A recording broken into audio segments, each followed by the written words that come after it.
अब मैं आपको बताता हूँ, जैसे मैंने आपको डिस्क्राइब करे थे स्टेबल, अनस्टेबल और न्यूट्रल इक्विलिब्रियम क्या होते हैं, इनको एनर्जी की टर्म्स में आपको डिस्क्राइब करता हूँ, या जो आप प्रॉब्लम्स करेंगे उनको कैसे प्रोसीड करना है, उन प्रॉब्लम्स के अंदर इन चीज़ों को कैसे प्रोसीड करना है। तो हमने क्या करा, एक ग्राफ बनाया, जैसे ये कोई भी एक एनर्जी ग्राफ है, U जो है आपकी पोटेंशियल एनर्जी है, दिस पोटेंशियल एनर्जी, इसका कोई ग्राफ है, ठीक है, और इसके डिफरेंट पॉइंट्स हैं, और ये जो ग्राफ है ये R के साथ वेरी कर रहा है, ठीक है। तो आपको जैसे पता है कि F is equals to minus d u by d r होता है। ये कैसे आया, क्योंकि मैंने आपको पहले बताया था कि F dot R is equals to minus change in potential energy. ये मैंने आपको बताया था। ये जो कंजर्वेटिव फोर्सेस होती हैं, ये सिर्फ कंजर्वेटिव फोर्सेस के लिए होती हैं, कंजर्वेटिव इंटरनल फोर्सेस के लिए dot R is equals to minus the change in potential energy. अगर हम इसको स्मॉल एलिमेंट के लिए देखें तो क्या आ जाएगा, F is equals to minus d u by d r, ठीक है। तो ये आया आपका यहां से।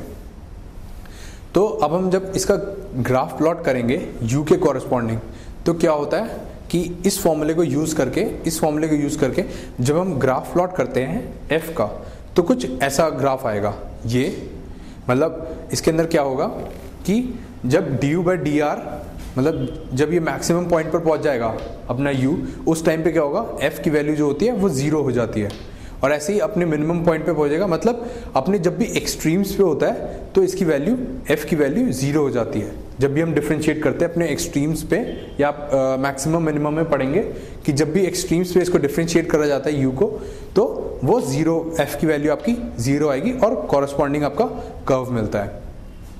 तो अगर मेरे को आपको बताना है कि स्टेबल, अनस्टेबल और न्यूट्रल इक्विलिब्रियम क्या होते हैं, तो क्या होता है कि जब भी कोई एक पार्टिकल है, कोई भी रिंग है, जैसे उसकी जो पोटेंशियल एनर्जी है जब वो मैक्सिमम होती है, उस केस में वो अनस्टेबल होता है।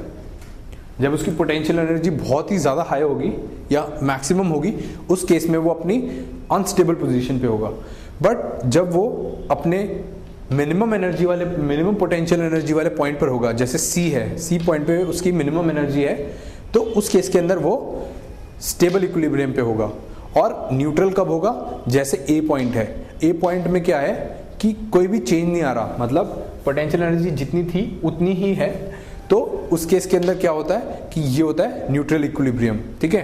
तो जैसे मैंने आपको बताया कि इक्विलिब्रियम लेकिन आता तब है जब F इज इक्वल्स टू 0 होता है। तो जैसे A B C D हमारे जो पॉइंट्स हैं, इन तीनों केसेस के अंदर, इन चारों केसेस के अंदर F 0 है, बट U जो है वो 0 नहीं है, वो कुछ है उसकी वैल्यू, और उसकी कौन सी वैल्यू है ये डिटरमिन करके पता चलता है। अब जैसे मैंने आपको बताया कि जैसे dF बाय dr अगर हम निकालते हैं तो इससे हमको पता चल जाता है। इससे क्या पता चलता है, dF बाय dr से हमारा क्या आता है, जो कर्व होता है उसकी स्लोप आती है। जैसे A है, A पॉइंट पे dF बाय dr की वैल्यू क्या होगी, ये 0 होगी, और A पर क्या है, न्यूट्रल इक्विलिब्रियम है। तो इसलिए जब भी हमें अपनी प्रॉब्लम सॉल्व करते हैं तो dF बाय dr जब भी 0 आएगा तो हम उसको कॉरेस्पॉन्डिंग लिख देते हैं न्यूट्रल इक्विलिब्रियम। ऐसे ही अगर B पॉइंट पे देखें तो dF बाय dr जो है it will come out to be greater than 0। क्यों, क्योंकि जो dF बाय dr स्लोप देता है, तो यहाँ पर B पॉइंट पे इसकी स्लोप क्या है, पॉजिटिव है, ठीक है, पॉजिटिव है, तो इसका मतलब ये है अनस्टेबल इक्विलिब्रियम। अब अगर C पॉइंट पे dF बाय dr देखें तो जो इसकी स्लोप है वो नेगेटिव है, नीचे की तरफ जा रही है, क्योंकि ग्राफ ऐसे जा रहा है और ये नीचे की तरफ है, तो ये स्लोप जो है वो नेगेटिव है। It means it is stable equilibrium. Negative के टर्म्स के अंदर ये तो हो गया आपका अनस्टेबल, और अगर लेस देन 0 है तो ये आया स्टेबल इक्विलिब्रियम। सिमिलरली D के अंदर आप देखें तो बिल्कुल सिमिलर B वाला केस है, तो उस केस के अंदर आपका है अनस्टेबल इक्विलिब्रियम।